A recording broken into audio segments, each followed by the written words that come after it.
My name is Franco Machado Peche, and I'm the director and creator of Ni Aquí Ni Allá.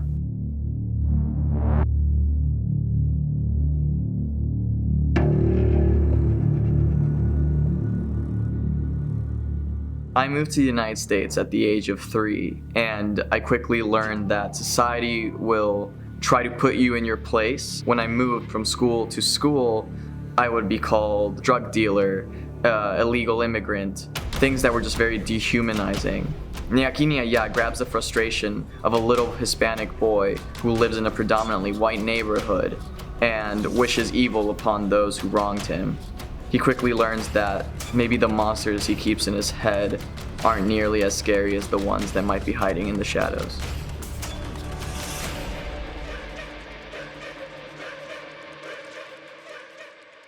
Hi, my name is Tana Ghaffari, and I am the marketing consultant on Ni Aquí Ni Allá. The story talks about identity and how a little boy struggles with finding who he is in this world. The story is impactful because we've all gone through something like this in one way or another, whether it's how we look, what our religious belief is, or just how we speak in general.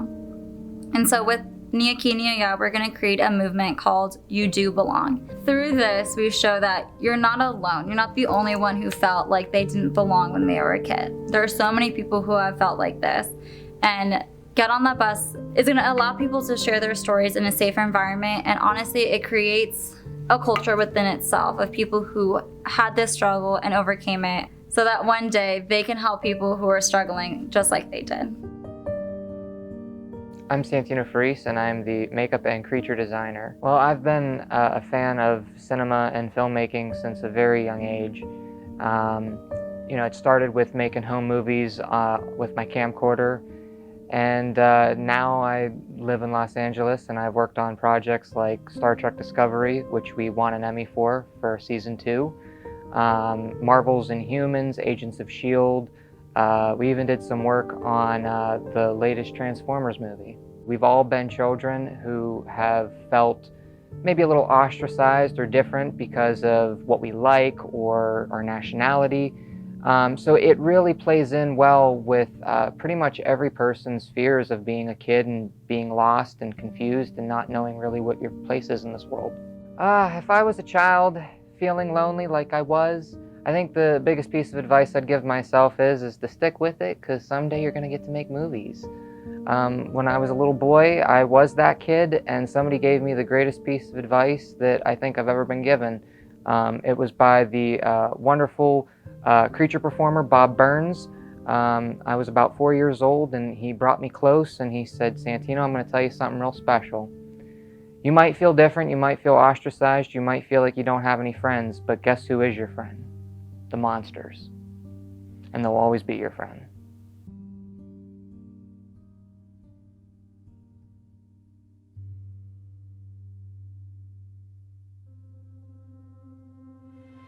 I'm Blake Hilton, and I'm the production designer.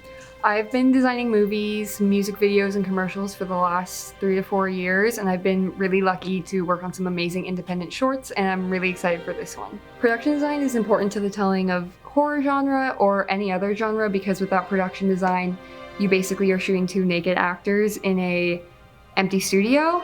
And specifically with this movie, we need to show how isolated Nacho feels and how alone and in despair he feels, and we can tell that through color, set decoration, and things like that. Growing up as a multiracial person, I didn't really know what side of myself I fit into. I always wanted to be fully one or the other. Now that I've gotten older, I've come to love both sides of myself and appreciate what both cultures have been able to bring into my life. It's important to have a diverse crew to tell diverse stories in order to bring more authenticity to the story, and also to give opportunities to the types of people being portrayed in these stories.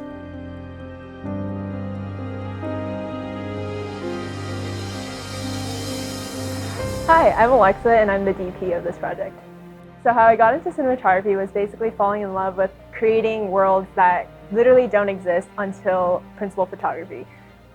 From the beginning, it starts with an idea that's on paper and does not exist in the real world. And with the collaboration of all the departments, something that exists solely in someone's mind comes to real life. The other part of cinematography that I really like is capturing stories that can inspire, motivate people, and are ultimately created by people who are really passionate about what the meaning is behind it. So I'm really excited to take on this project as a DP because I think it's a really fun and creative way to use different lightings and different color palettes to tell this story. I'm really excited to work with Franco to establish these different looks, and I know we're going to have some crazy locations and some crazy obstacles, but at the end of the day, this is Nacho's story, and we're going to use the lens to really bring the audience into his world and make sure that we can be able to empathize with him through the lens and through the lighting that we're going to build.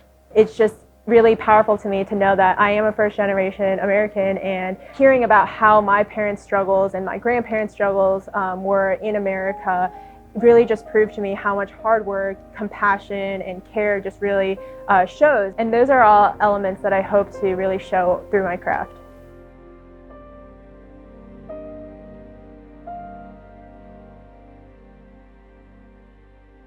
Well, my name is Juan Manuel Leguizamón, and I will be the music composer for this great project.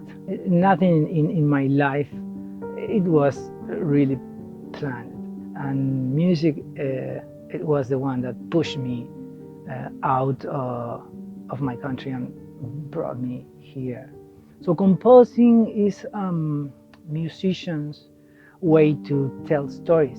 We have a very powerful tool to bring the people emotion through the music, and it is essential for any movie. Well, this story means the way I see and the way I feel is it means standing up. It means realizing, it's growing up, it's facing fear, basically. I see people everywhere standing up and putting their voices out. I'm trying to make a change.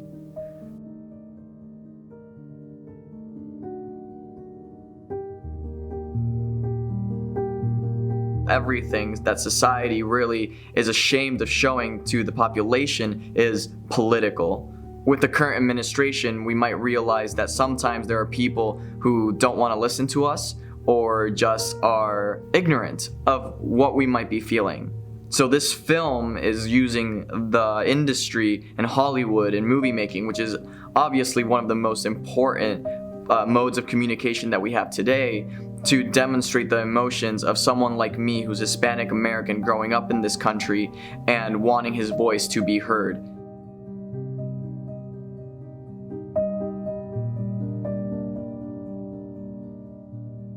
Ni aquí ni allá means neither here nor there. We don't belong here or there. The fact of the matter is, we as people, as humans, as immigrants, as refugees, we belong everywhere. So the sooner people realize that, the sooner people learn what it's like to be under our skin, the more respect and honor and love we can express for each other. We have an extremely ambitious goal for bringing Ni aquí ni allá to life, and we need everyone's help. And just remember, you're not just helping to tell the story of a little Hispanic boy who immigrated from Venezuela. You're helping to tell the story of anyone who felt like they didn't belong in their childhood. We're gonna need everyone's support to make this movie happen. Nosotros con empatía y amor podemos unir al mundo.